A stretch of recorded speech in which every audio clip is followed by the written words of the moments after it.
मतलब जब से ये मुख्यमंत्री जोगी जैसा गंदा आदमी आया, जिसने कास्ट वार तक शुरू कर दिया, जिसने ब्राह्मण राजपूत, तो भूमिहार राजपूत, तो जादव राजपूत, तो दलित गैर दलित, जिस तरीके से इसने हिंसा बढ़े हैं दलितों के बीच में, अन्य चीज़ों के बीच में, ये इस कदर उत्तर प्रदेश को कंप्लीट कोलैप्स कर दिया, नाश कर दिया, समाज को तोड़ दिया। यहाँ के सिस्टम और नेताओं ने और 15 साल की सरकार ने रेपिस्ट बिहार, मर्डरर बिहार की नीति आयोग देखिए क्या लिखा, एनसीआर की रिपोर्ट क्या है, बिहार नंबर 1 क्राइम एंड बलात्कार में। अभी बक्सर में, भभुआ में, गया में किस तरह मरी हैं बच्ची डेली। अब हाथरस की घटना दिख गई, वो रेयर एंड रेयरेस्ट है। किस तरह धमकाने की बात, किस तरीके से दबंगों ने पहले उसके भाई को मारा, फिर इसको उठा के रेप करके, मतलब कोई डर, कोई इकबाल नहीं। और किस तरह मुख्यमंत्री दबंगों के साथ खड़े हो जाते हैं, और दबंगों को ये डर नहीं होता, सैया भेल कोतवाल तो अब डर काहे का। और ये देन है नेताओं की। मैंने इसीलिए एक किताब में लिखने जा रहा हूँ, why not shoot and side politician. ये जो पॉलिटिकल सिस्टम है और पॉलिटिशियन है, ये इंसानियत के दुश्मन है, आदमखोर हो चुके हैं। ये जब तक नफ़रत पैदा नहीं करते और इंसान का कत्ल नहीं करते हैं, डिवाइड एंड रूल नहीं करता है, भारत के आदमियों को, परिवार को बांटता नहीं है, जब तक ये बैकवर्ड फॉरवर्ड हिंदू मुसलमान, ये जब तक ये लोग नहीं करते हैं, तब तक इन लोग की जिंदगी ये लोग ना करें तो ये लोग मुखिया में ना बने, मुखिया ना वार्ड सदस्य ना बने, हिंदू मुसलमान बैकवर्ड फॉरवर्ड ना करे, लोगों को लड़ाई नहीं, मतलब पूरी टोटल राजनीति इसी पर है। नहीं।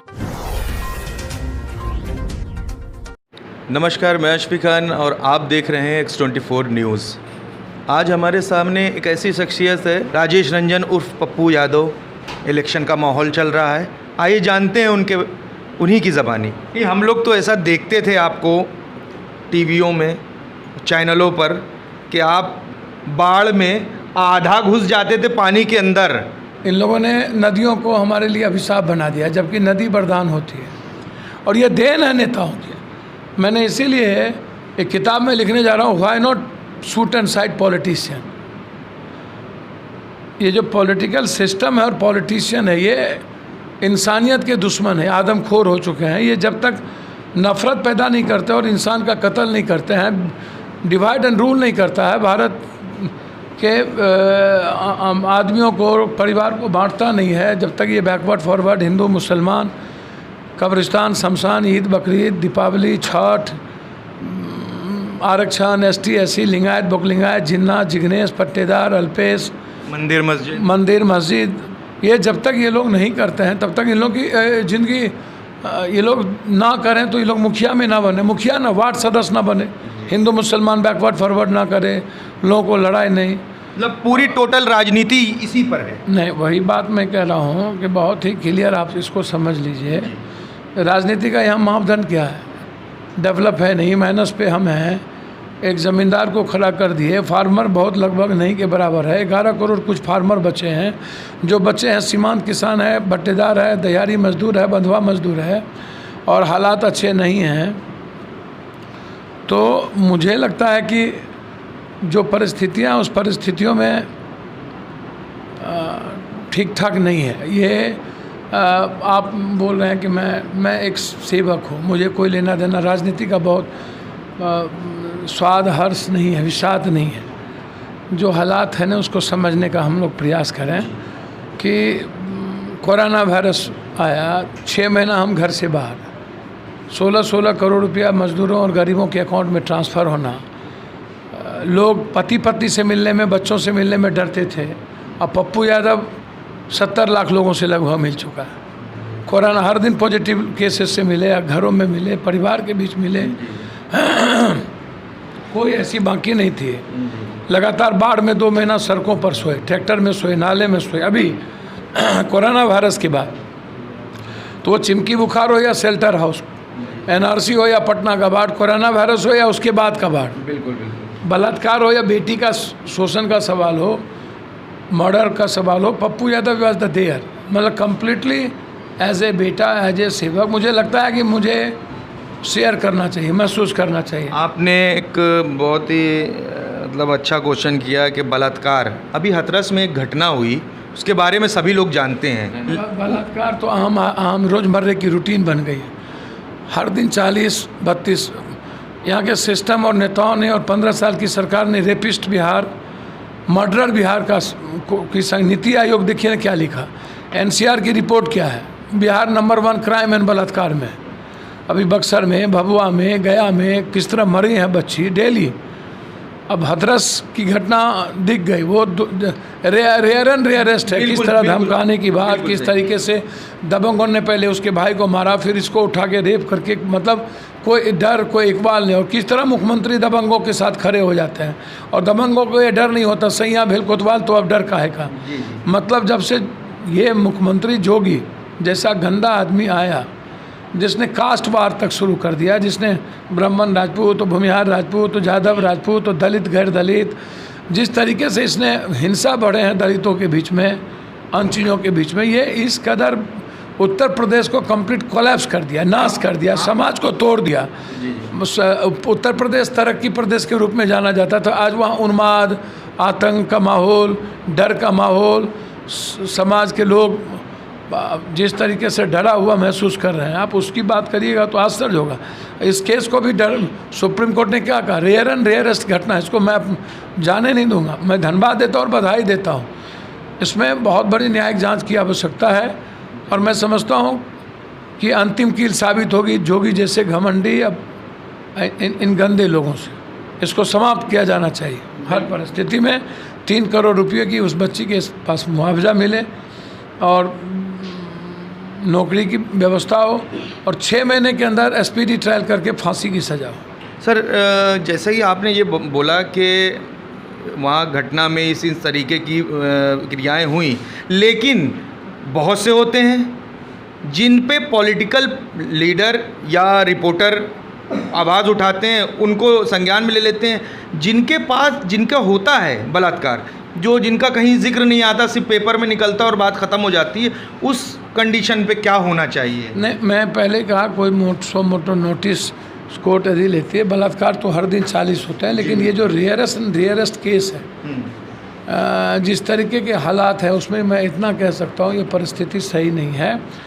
आप पहले उसके भाई को मारे हो ना, अब बाद में माँ के सामने उठा के ले जाने के बाद, उसके बाद आपने जिंदा जला दिए, अति मरने के बाद जला दिए बिना माँ बाप के, सीधा जला दिए, पेट्रोल छिटके। आपने कोई प्रक्रिया नहीं अपनाई।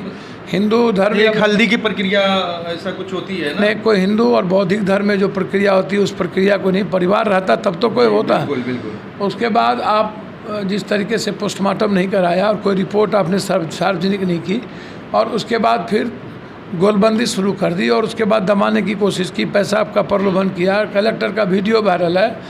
तो ये तो प्रकाष्ठा है। लग ही नहीं रहा कि हम तो लग रहा है सोमालिया में हैं। लग ही नहीं रहा कि इंडिया के एक बेस्ट डेमोक्रेटिक कंट्री में है। संविधान हमारा हमें प्रोटेक्ट करता है, कोर्ट हमारा जिंदा है। तो इस जोगी के लिए तो कुछ लगता है बचा ही नहीं, सब कुछ कोलैप्स कर गया। आपने एक चीज़ देखा, वहाँ पास एक दीपक शर्मा नाम का एक लड़का था, इतनी सिक्योरिटी लगाने के बाद वो उसी जगह पे जाता और ज़ोर ज़ोर से चिल्लाता है, जिसने अभी हाल ही में आपके सांसद संजय सिंह पे स्याही भी फेंकी थी। अब उसको 2 गार्ड मिल गए हैं। भैया, मैंने पहले कहा कि सैया भेल कोतवाल तो अब डर काहेगा। कुछ भी मिल सकता है, कुछ भी हो सकता है। बिल्कुल। जोगी के मन मुताबिक प्रोटेक्शन, कोई अपराधी महाबरा से भरा हो। आप एक तरफ आप इसको क्यों नहीं गोली मारते, उस सिंगर को क्यों नहीं मारते, उस बाबा को क्यों नहीं मारते जो मालिश करते हुए पकड़ाता है। आप जो क्रिमिनल अभी पकड़ा है, कोई दुबे या कोई थे, आप पुलिस के हिरासत में ला करके मार दिए।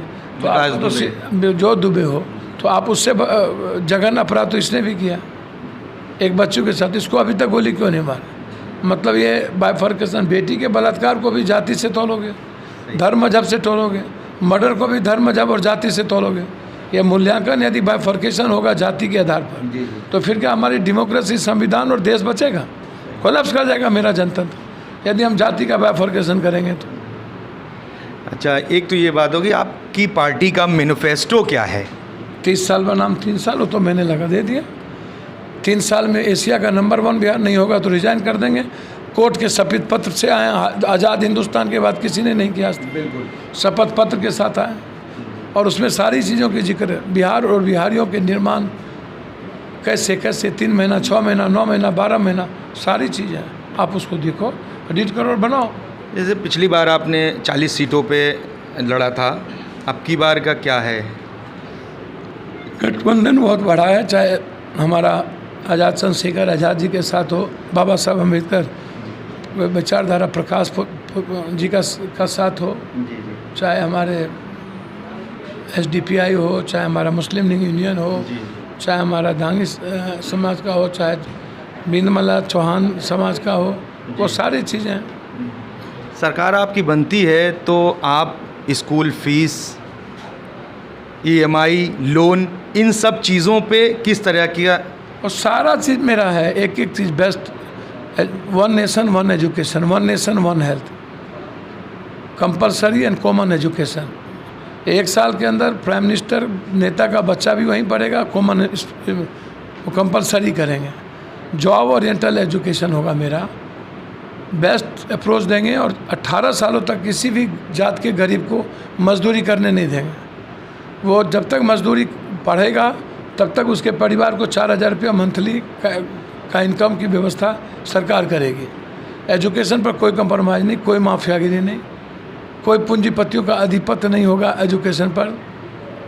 तो साफ है, साफ क्लियर है। एक बार नहीं कई बार सदन में बोलता रहा हूँ कि एजुकेशन जीने का माध्यम बने, एजुकेशन एक लाइफ है जो नेताओं ने नहीं समझ। ये थे हमारे सामने राजेश रंजन उर्फ पप्पू सांसद जी। कैमरामैन आकाश राय के साथ मैं अशफी खान, X24 न्यूज़, सत्यमेव जयते।